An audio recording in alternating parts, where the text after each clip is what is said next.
I remember the first time I got offered a line. I never had so much fun jumping on a trampoline and eating ribs, and having that like unbelievable first experience led to getting sucked in a lot easier. It takes a little bit of time for it to get out of control, but then the pills are hard to find, and then heroin enters the picture. It was just like crushed you.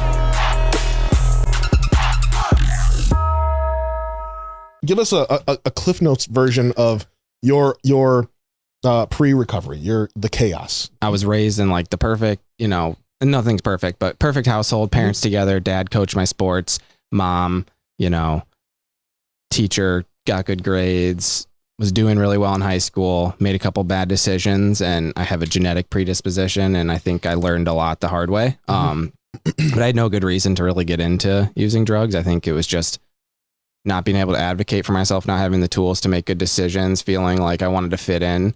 And I learned pretty quickly my brain was wired a certain way that, when I grew up and I was in high school in the late 2010s, so 2006, 2010, it was way too easy to get OxyContin. And it's kind of crazy looking back. Like, I mean, that stuff was still like, after having done heroin and other things, like that was just top of the line. That and Opana, like these things were so strong and pure and clean. You do that a couple times and, you get hooked. It started with me with just smoking weed. And, I was thinking about playing college basketball, thinking about where did I want to go? It was nothing big, like Division III, small school, but that, or do I want to go to Ohio State? And me and my buddy started smoking weed together every day. And next thing you know, Vicodin's passed on the high school baseball bus. And it's like, okay, I really liked how that made me feel. Then you get offered Oxy. And like, I remember the first time I got offered a line, I remember thinking like, I really trusted this person. They were like my best friend my whole life. And it was like, okay,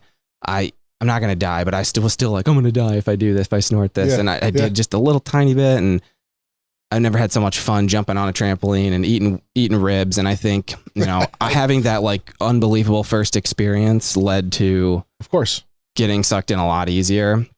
And from there, I kind of just hit it in the shadows. It takes a little bit of time to for it to get out of control, but then the pills are hard to find. And then heroin enters the picture. I'm at Ohio State at this point.